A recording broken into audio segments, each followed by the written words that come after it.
beloved Boss Mike Cervera.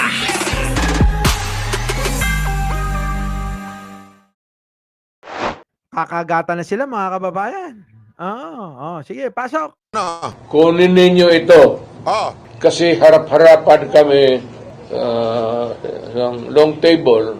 Para Makinig kayo maigi ha. Makinig kayo. Mamaya na yung chismis.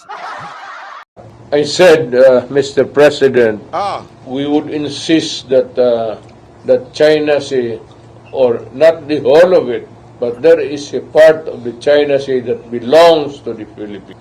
Want to, get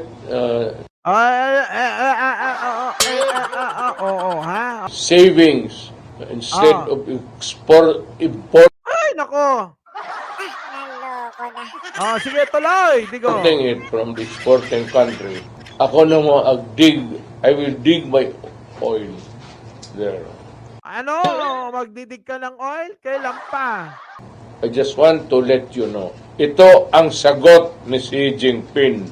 I am afraid you cannot do that. Sabi Ay, nako. May pagganong-ganon pa. ko, why, Mr. President? Diniretso ko na siya.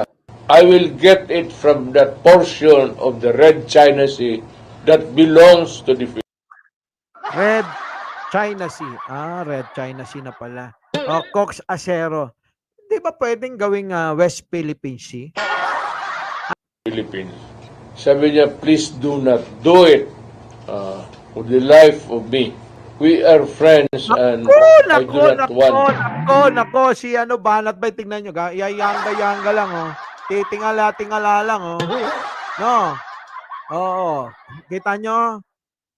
To destroy that friendship. So what is in your mind, Mr. President? Sabi niya, because it would... Nakikinig ng kwento ng boss niya, Kami dito sa kabila nakaintindo na sila. Nakikita nyo yung kwentuhan. Napapanood. Naririnig. Ano yung kwentuhan na yan? Sige. Ito na. Tignan nyo kung paano niya ilaglag si Rocky dito, Nung pumunta si Pangulong Duterte, nagkausap sila ni Xi Jinping, di ba? At yan na nga ho yung usapan nila. Pero isang matindi dito. Sinigurado niya na yun daw talaga yung usapan nila ni Xi Jinping. Hindi na yung mga ngatwiran kasi alam niya naman, maaaring yung kalahati, katotohanan, pero yung isa't kalahati, kasinungalingan. Hindi na magsasalita yan. Hindi na magsasalita. Lesson na ho sa atin to, ha? Lesson na ho sa atin to. Yang lengguwahe na yan. Ano? Anong lingwahe? Lingwahe mukha mo. Naloko na. Ba't si Banat ba? Napansin ko lang. Napansin ko lang. Laging bukas ang bibig. Naloko na. Yang lengguwahe na yan, yan po yung sinabi ni Panelo. Hindi yan daw yung sinabi ni Panelo. Okay? yan yung sinabi ni Roque. Iba yung sinabi ni Roque. Iba yung sinabi ni Panelo. Iba yung sinabi ni Roque, iba yung sinabi ni Panelo. Okay, so ano ibig sabihin mo doon?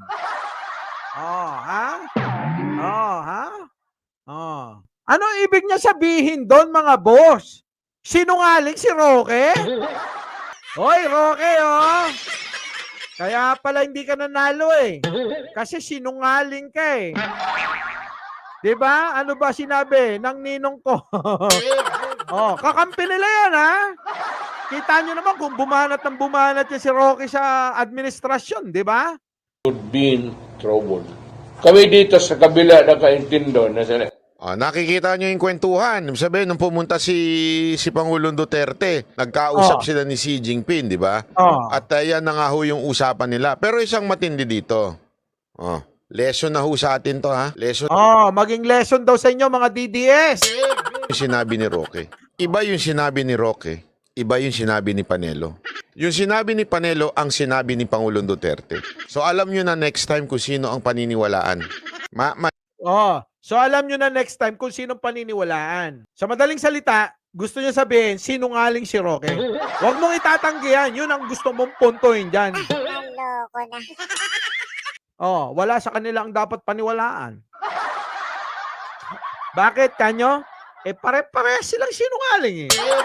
Alam nyo, yung mga pare-parehas na sinungaling, mga kababayan, yan ang mahirap kasama. Loko na. Linaw?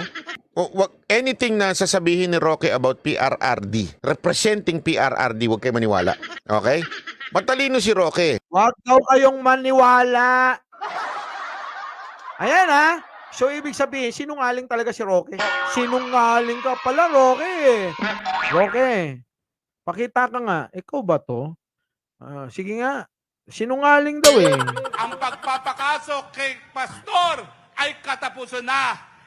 Andali! Sinungaling nga. Oo. Andali. Tingnan natin kung sinungaling ha. Akala nila ang pagpapakaso kay Pastor ay katapusan na. Hindi nila alam. Yan ang milagrong inaantay natin! Ay, baliw! Baliw! Loko Anong na. milagro?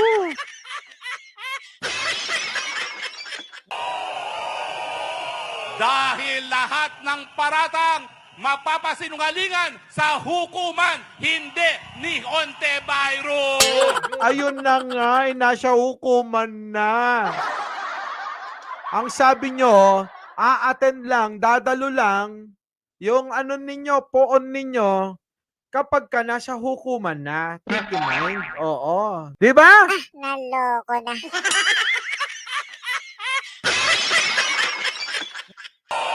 Korte ang hukuman, hindi Senado. Korte ang hukuman. Korte ang hukuman, hindi ang Senado.